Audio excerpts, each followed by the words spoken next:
नवरात्रि का दूसरा दिन मां ब्रह्मचारिणी और श्री कृष्ण लीला पर प्रवचन। जय माता दी, जय श्री कृष्ण। प्रिय भक्तजनों, आज हम सब नवरात्रि के दूसरे दिन मां ब्रह्मचारिणी की आराधना के पावन अवसर पर एकत्र हुए हैं।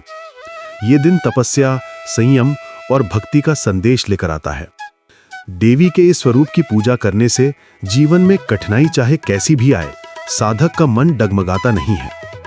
लेकिन जब हम तपस्या और भक्ति की बात करते हैं तो ये केवल जंगल में बैठकर कठोर साधना करना नहीं है। असली तपस्या तो जीवन की कठिन परिस्थितियों में धैर्य बनाए रखना है, और असली भक्ति है प्रेम पूर्वक भगवान का स्मरण करना। इसी संदेश को समझाने के लिए आज हम मां ब्रह्मचारिणी के स्वरूप को श्री कृष्ण की बाल लीला माखन चोर लीला से जोड़कर समझेंगे। मां ब्रह्मचारिणी का स्वरूप। मां दुर्गा का दूसरा रूप है ब्रह्मचारिणी। ब्रह्म का अर्थ है परमात्मा और चारिणी का अर्थ है आचरण करने वाली, अर्थात जो साधक अपने जीवन में केवल परमात्मा का ही चिंतन करता है वही है ब्रह्मचारिणी। शास्त्र कहते हैं कि माता पार्वती ने भगवान शिव को पति रूप में प्राप्त करने के लिए वर्षों तक कठोर तपस्या की। कभी फलाहार किया, कभी केवल पत्तों पर जीवन बिताया और अंत में निराहार रहकर भगवान शिव की आराधना की। उनकी तपस्या इतनी प्रबल थी कि देवताओं से लेकर असुर तक सब आश्चर्यचकित रह गए। इस तपस्या के कारण ही उन्हें ब्रह्मचारिणी नाम से जाना गया। उनका स्वरूप हाथ में जपमाला और कमंडल लिए होने हैं, मुख पर तेज, नेत्रों में करुणा और आशीर्वाद की मुद्रा। ये सब हमें बताता है कि भक्ति और धैर्य से ही जीवन में सच्ची सफलता मिलती है। तपस्या का असली अर्थ।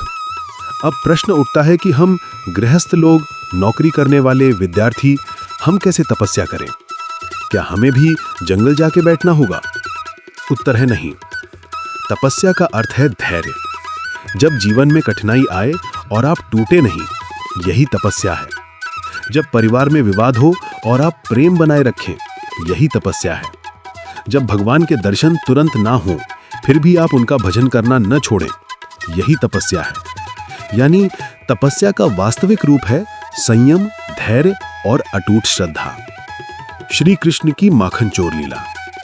अब आइए इसी तपस्या और धैर्य के भाव को हम श्री कृष्ण की लीला से समझें। भगवान श्री कृष्ण बचपन से ही नंदगांव और वृंदावन में गोपियों के घरों से माखन चुराने जाया करते थे।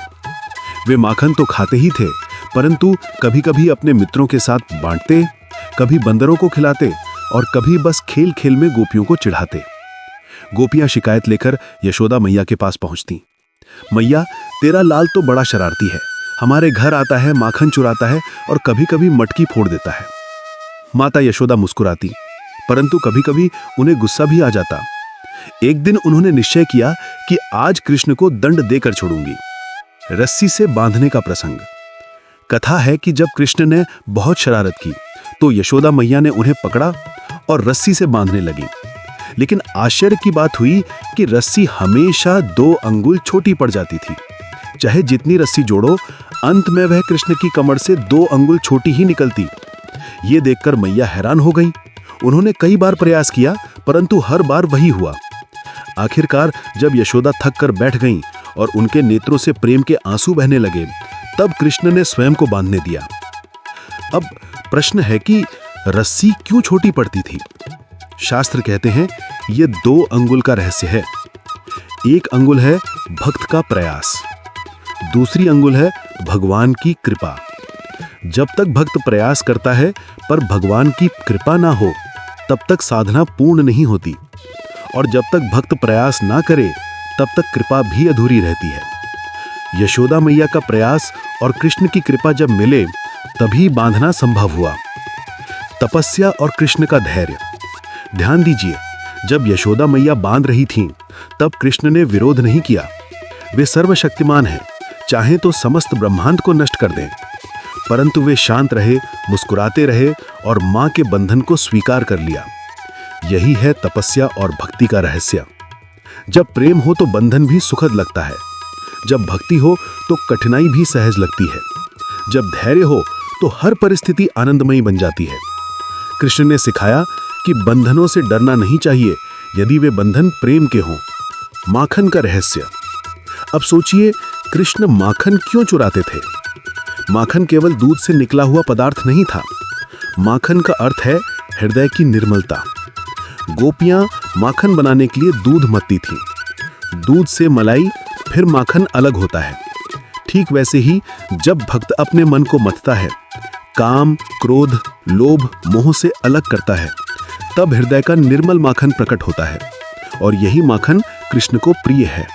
वे केवल वही माखन खाते हैं जो प्रेम और भक्ति से बना हो। भक्त के लिए शिक्षा। इस लीला से हमें क्या शिक्षा मिलती है?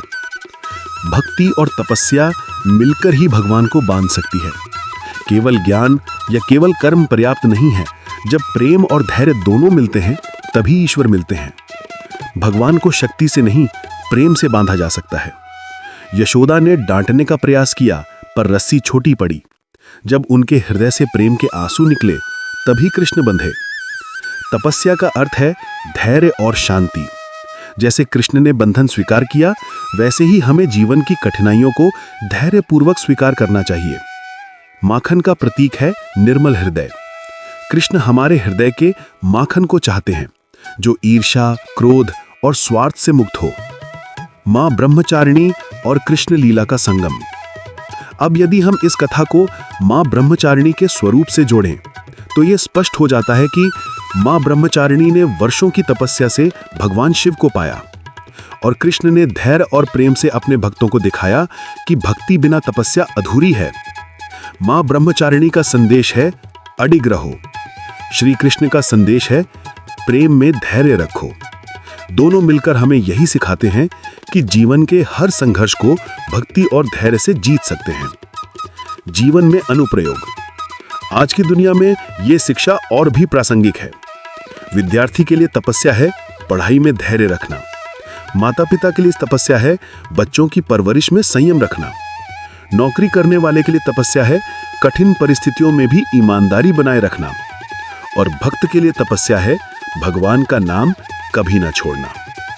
यदि हम इस तपस्या को अपनाएं तो निश्चित ही जीवन आनंदमयी हो जाएगा। निष्कर्ष।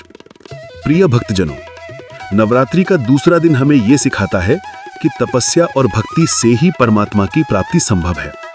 मां ब्रह्मचारिणी का स्वरूप हमें धैर्य और संयम सिखाता है।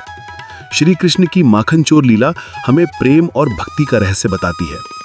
तो आइए आज हम ये संकल्प लें कि जीवन की कठिनाइयों में धैर्य नहीं खोएंगे, प्रेम को ही अपना बंधन बनाएंगे और निर्मल हृदय का माखन भगवान को अर्पित करेंगे। यही है नवरात्रि के दूसरे दिन का सच्चा संदेश। जय मां ब्रह्मचारिणी, जय श्री कृष्ण। अगर आपको मेरी वीडियो पसंद आई हो तो चैनल को सब्सक्राइब जरूर करें और जुड़े रहें।